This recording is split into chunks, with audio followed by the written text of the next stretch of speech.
Hola a todos. En este tema vamos a conocer los animales vertebrados. Para ello vamos a conocer el filocordados y los tipos de cordados que existen. Luego veremos los vertebrados propiamente dichos, cómo evolucionaron y cuáles son sus características principales. Y luego veremos cada uno de los grupos que forman los vertebrados, es decir, los peces, los anfibios, los reptiles, las aves y los mamíferos, el grupo al que pertenecemos nosotros.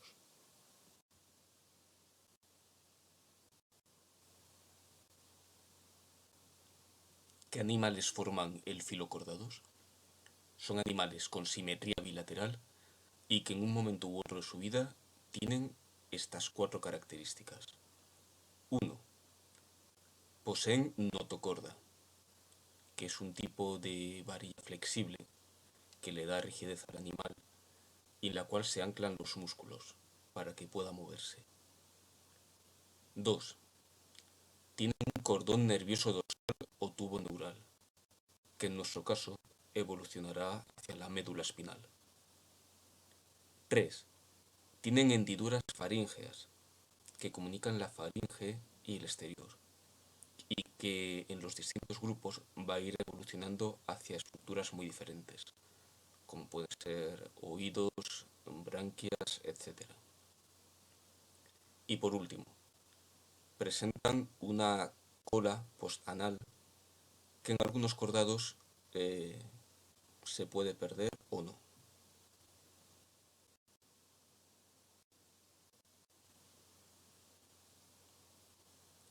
¿En qué grupos se divide el filocordados? Se divide en 1. Cefalocordados. Son los únicos cordados que mantienen las cuatro características principales de los cordados, la notocorda, el cordón nervioso, la cola y las hendiduras faríngeas, a lo largo de toda la vida del animal.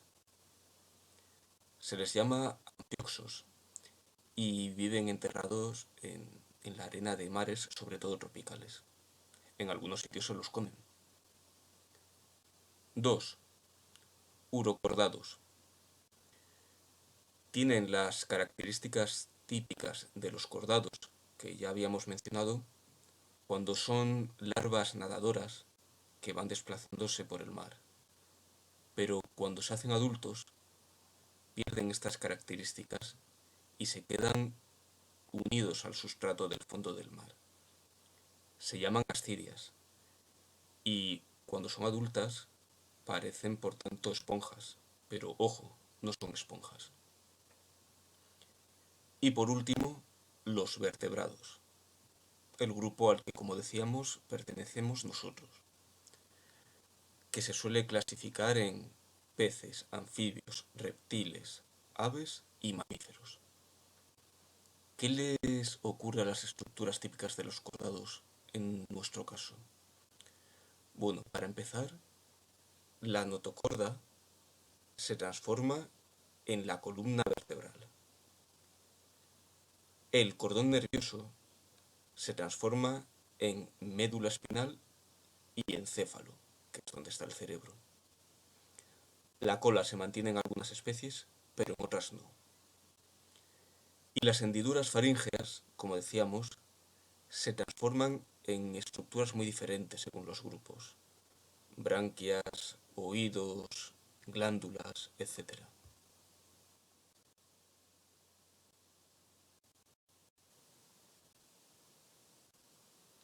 Ahora estudiaremos nuestro grupo, los vertebrados. En primer lugar, conoceremos su evolución, es decir, desde dónde hemos surgido. Bien, como somos cordados, se supone que en algún momento surgiríamos de algún cordado primitivo, pues como le ocurrió a los cefalocordados y a los urocordados que ya hemos visto y que tienen un aspecto tan raro para nosotros. Se piensa que los primeros cordados surgieron hace alrededor de 400 millones de años y serían los ostracodermos, que eran un tipo de peces primitivos sin mandíbulas, es decir, con una boca desnuda, sin mandíbulas. Hoy en día también quedan peces sin mandíbulas, que veremos más adelante, pero son los más escasos. De los peces sin mandíbula surgirían posteriormente los peces con mandíbulas, los primeros de los cuales serían unos llamados placodermos, de los cuales supuestamente descienden los peces actuales, los condrictios o peces cartilaginosos que ya veremos, como los tiburones, y luego los peces óseos u osteictios, los peces más frecuentes como la sardina o el bocarte.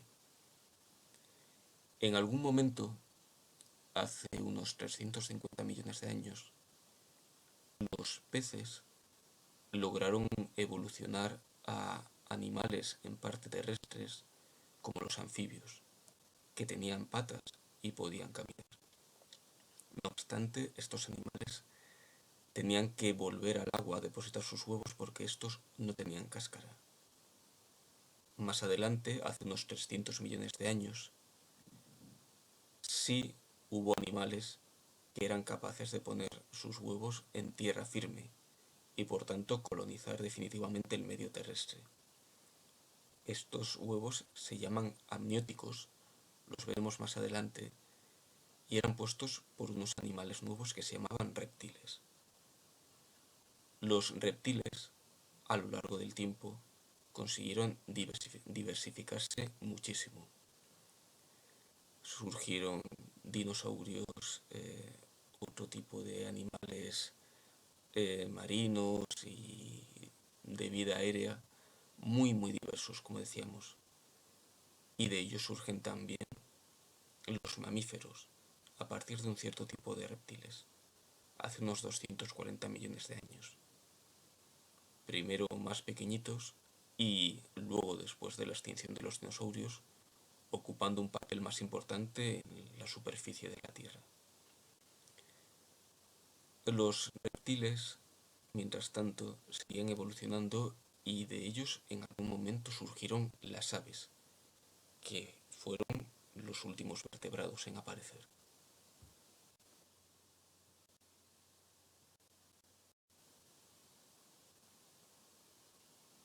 ¿Cuáles son las características principales de los vertebrados? En primer lugar, un esqueleto interno, formado generalmente por huesos. Esta es la característica más importante. Vamos a recordar la regla. Como tenemos vértebras, nos llamamos vertebrados. Así no se nos olvida. Además, los vertebrados también tienen un sistema nervioso formado por encéfalo, una de cuyas partes es el cerebro, la médula espinal y los nervios.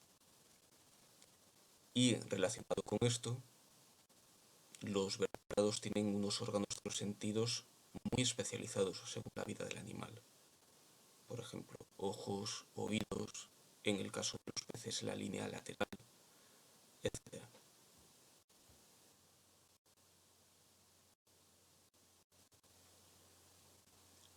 Los vertebrados también tienen un sistema digestivo completo, boca-ano, con glándulas que les ayudan a digerir, como el páncreas. Tienen un sistema excretor, generalmente con riñones, y un sistema respiratorio que varía según el modo de vida. Pueden ser branquias, pulmones o en algunos casos un sistema respiratorio cutáneo a través de la piel, como en los anfibios.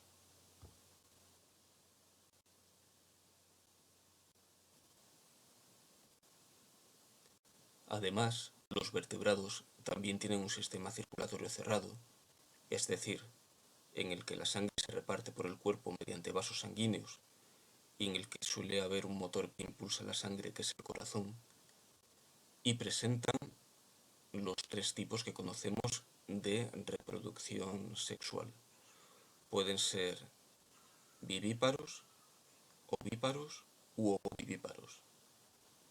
Vivíparos cuando hay un parto como tal, con todas las características de un parto, ovíparos en el caso de los animales que nacen de huevo, y ovovivíparos en el caso de aquellos animales que se forman dentro de un huevo en el interior de su madre, pero que eclosionan o salen del huevo justo en el momento de salir, como le ocurre a algunos tiburones como los de la imagen o a algunas víboras.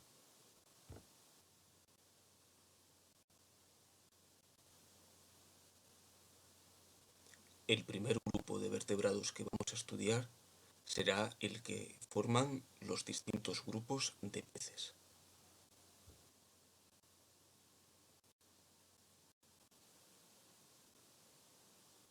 Los peces son vertebrados ectotermos, es decir, que no regulan la temperatura corporal, o como se suele llamar, animales de sangre fría.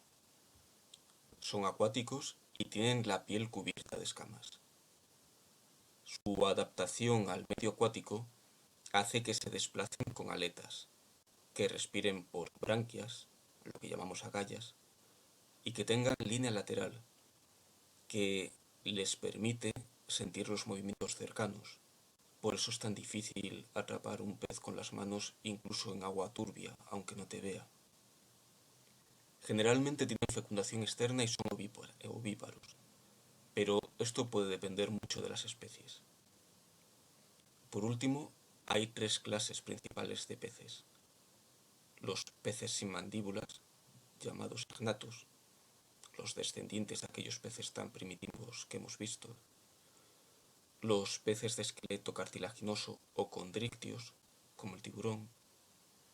Y los peces de esqueleto óseo u osteictios, que son los más abundantes.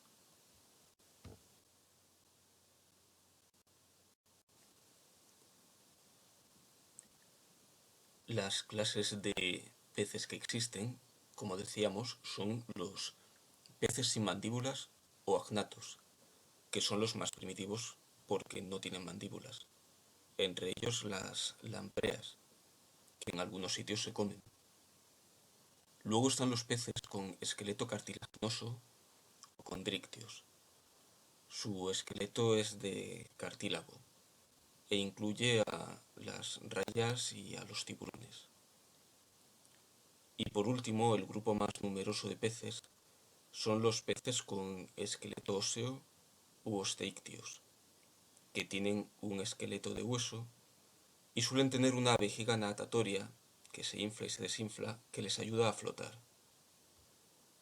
¿Cómo podemos distinguir un pez cartilaginoso de un pez óseo?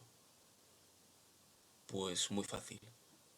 Los peces de esqueleto óseo suelen tener las branquias o agallas cubiertas por un opérculo, donde además suele haber una aleta también.